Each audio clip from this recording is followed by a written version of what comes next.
Chapter 2 The Heart of the Oak. Jack opened his eyes. A chilly wind blew into the treehouse. Oak leaves swirled outside the window. "Look, we have our costumes," said Annie. "I'm not a princess or a vampire." Jack looked at their clothes. He was wearing a knee-length tunic and tights. Annie was wearing a long dress with an apron. "Camelot costumes," Jack said softly. They looked out the window together. They were high in a huge oak tree in a thick forest. The afternoon sun was low in the autumn sky. "So what do we do now?" said Jack.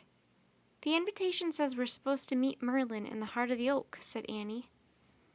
"Yeah, but what does that mean?" said Jack, scowling. "The heart of an oak?"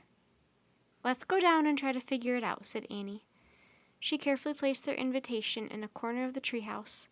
Then she and Jack climbed down the rope ladder. They stepped onto the leafy ground. In the fading daylight, they began circling the base of the giant oak.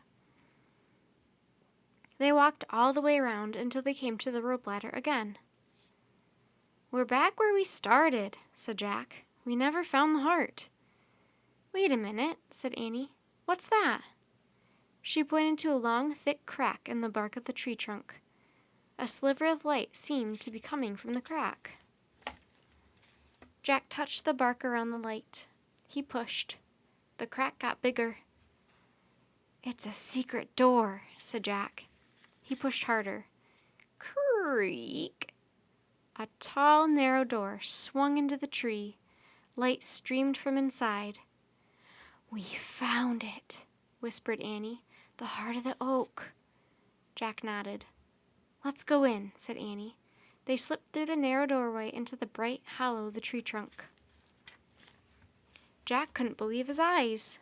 The round room was lit with hundreds of candles. Shadows danced on the curved brown walls. "This isn't possible," thought Jack.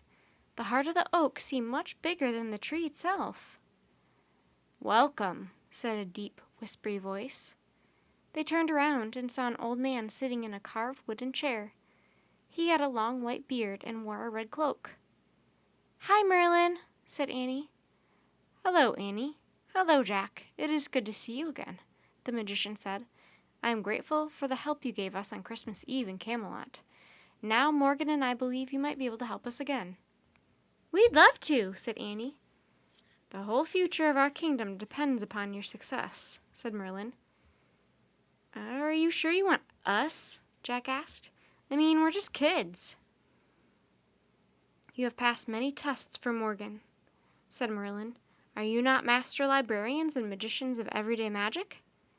Jack nodded. "Yes, we are," he said. "Good. You will need all your skills on this mission," said Merlin. "You will also need a helper and guide from our world, the world of magic and legend." "Are you coming with us?" asked Annie. "No," the magician said. "Your guide shall be one much younger than I. He is in my library now. Yesterday he brought me some books I had requested from Morgan's library." Merlin rose from his chair.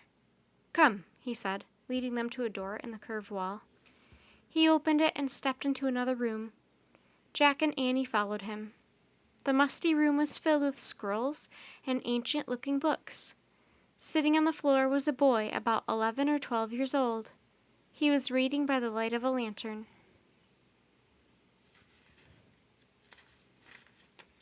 "Your helper and guide," Merlin said to Jack and Annie. The boy looked up. He had a friendly, freckled face and dark, twinkly eyes. He broke into a big grin. "Arf, arf," he said. "Teddy!" cried Annie.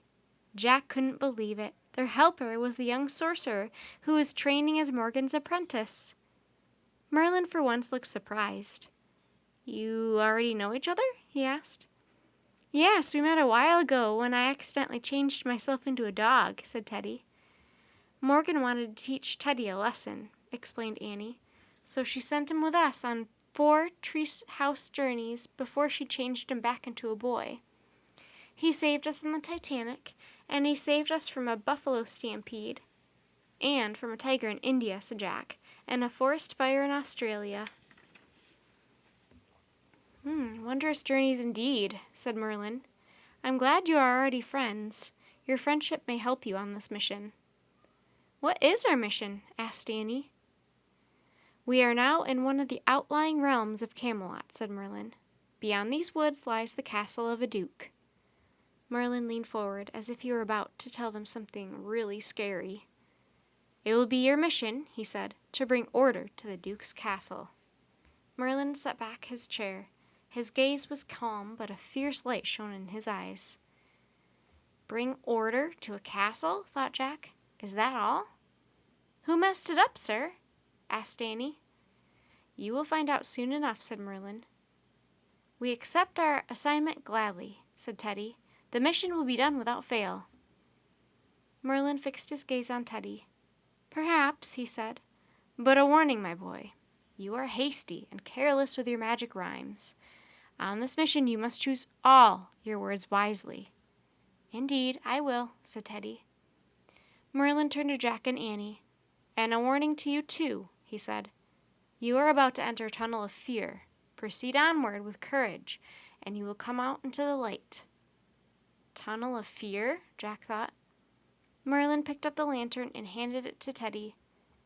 "The Duke's castle lies to the east. Go quickly," he said. "Order must be restored as soon as possible." Teddy nodded at Merlin. Then he turned to Jack and Annie. "To the Duke's castle," he said, and he led them out of the heart of the oak.